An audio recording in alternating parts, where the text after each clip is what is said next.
اللهم صل على محمد وعلى آل محمد كما صليت على إبراهيم وعلى آل إبراهيم إنك حميد مجيد. اللهم بارك على محمد وعلى آل محمد كما باركت على إبراهيم وعلى آل إبراهيم إنك حميد مجيد. السلام علیکم ورحمۃ اللہ وبرکاتہ. میرے محترم بزرگ دوستو، آج جو ہے جمعہ کا دن ہے، تو میں نے سوچا جو ہے آپ لوگوں کو جمعہ کے بارے میں کچھ بتایا جائے، جو جمعہ کی خصوصیات ہیں. میرے محترم بزرگ دوستو، جمعہ کی تو بہت ساری خصوصیات ہیں. اس دن بہت سارے واقعات ہوئے. اس دن جو ہے حضرت آدم علیہ السلام کو جنت میں داخل کیا گیا. اس دن جو ہے حضرت آدم علیہ السلام کو دنیا میں اتارا گیا. اس دن جو ہے حضرت آدم علیہ السلام کی توبہ قبول کی گئی. اور اس دن جو ہے حضرت موسیٰ علیہ السلام کی کشتی جو طوفان میں جو ہے بھٹک رہی تھی، وہ جو ہے کنارے لگی. اس دن جو ہے حضرت یوسف علیہ السلام کو جو ہے کنویں سے نکالا گیا. اس دن جو ہے بے شمار جو ہے واقعات ہوئے ہیں، بابرکت واقعات ہوئے جنہوں نے دنیا میں تبدیلی لائی ہے. تو اس دن کے تو اتنے واقعات ہیں، اتنی برکات ہے کہ ہم بتانا چاہیں تو دن ختم ہو جائے. تو کچھ باتیں ہیں جن پر ہم عمل کرتے ہیں، جن کو ہم جانتے ہیں، لیکن کچھ باتیں ایسی ہیں جن پر ہم عمل نہیں کرتے یا ہم نہیں جانتے، ہمارے علم میں نہیں ہے. تو جو کچھ بات جانتے ہیں ان میں سے کچھ چیزیں یہ تیاری کرتے، نہاتے دھوتے وغیرہ، خوشبو لگاتے ہیں. یہ سب عام طور سے ہر مسلمان جو ہے کرتا ہے. اس لیے بدنام بھی ہے کہ بھائی اٹھواڑی پہ نہاتے، ہفتے پہ نہاتے، جمعہ کو ایسا نہیں ہے. مسلمان جو ہے جب اس کو ضرورت ہوتی ہے تب نہاتا ہے، لیکن ہفتے کے دن جو ہے جمعہ والے دن خاص طور سے نہا دھو کے خوشبو لگا کے تیار ہوتا ہے، کیونکہ یہ جمعہ کا دن ہے. اس دن جو ہے ہمارے نبی کی سنت ہے. تو اس وجہ سے بھی جو ہے بدنام ہے کہ ہفتے نہاتے، لیکن ایسا نہیں.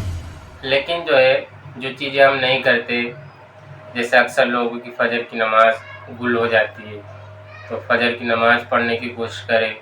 اس کے بعد جو ہے نہا دھو کے صاف ستھرے کپڑے پہنے. نہیں، ضروری نہیں ہے کہ تم نئے کپڑے ہی پہنو، لیکن صاف ستھرے کپڑے ہو وہ پہنو، خوشبو لگاؤ.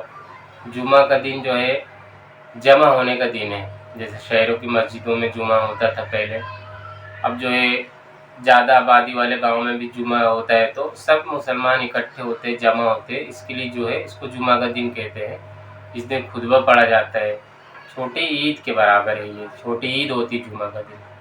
تو اس دن کی یہ خصوصیات ہیں. تو ہم کوشش کریں کہ جمعہ کے دن جو ہے پہلے مسجد میں پہنچے، کیونکہ حدیث پاک میں آتا ہے کہ جو پہلا جو ہے مسجد میں داخل ہوتا ہے تو فرشتے کھڑے ہوتے ہیں جمعہ کے دن. خاص طور سے جو پہلا آنے والا ہوتا ہے اس کے لیے اونٹ کی قربانی کا ثواب لکھتے ہیں، یعنی اس کو اتنا ثواب ملتا ہے جس سے اس نے اونٹ کی قربانی کی.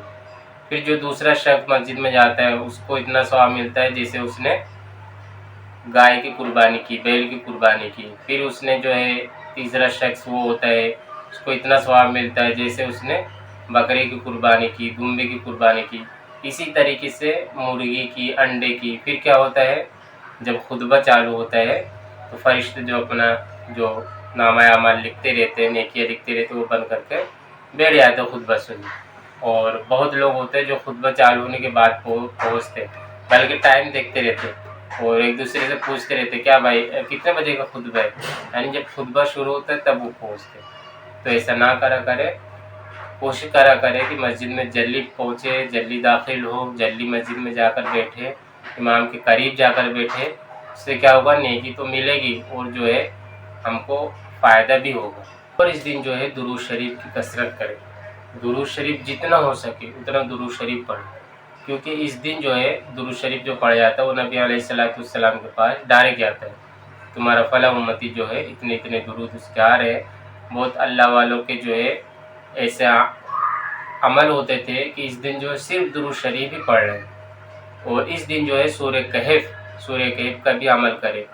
صبح فجر کے بعد سے، یعنی فجر کے بعد سے جو ہے مغرب سے پہلے اس دن سورہ کہف کا اہتمام کرے. جمعہ کے دن سورہ کہف کے بارے میں آتا ہے کہ حدیث پاک میں جو سورہ کہف کا اہتمام کرے گا جمعہ کے دن پڑھنے کا، اللہ پاک اس کو دجال کے فتنے سے اس کو محفوظ کریں گے. اور اگر اس درمیان دجال نکل بھی گیا تو اللہ پاک جو ہے اس کو دجال سے بھی اس کی حفاظت فرمائیں گے. کتنی بڑی بات ہے کہ ہم جو ہے سورہ کہف جس کو پڑھنے میں جو ہے 10 سے 15-20 منٹ لگیں گے، اس کو ہم ہر جمعہ کو پابندی سے اگر پڑھتے ہیں تو اللہ پاک دجال کی فتنے سے ہماری حفاظت فرمائیں گے۔ اور اگر اس درمیان ایک جمعہ سے دوسرے جمعہ کے درمیان اگر دجال نکل بھی آتا ہے، ظاہر بھی ہو جاتا ہے، تو اللہ پاک دجال سے بھی ہماری حفاظت فرمائیں گے۔ اور ہم کوشش کریں کہ اس کا جو مفہوم ہے ترجمے والا قرآن پاک لے کر پڑھے، تاکہ جو اس کا مفہوم اور مطلب ہے وہ ہمارے سمجھ میں آئے۔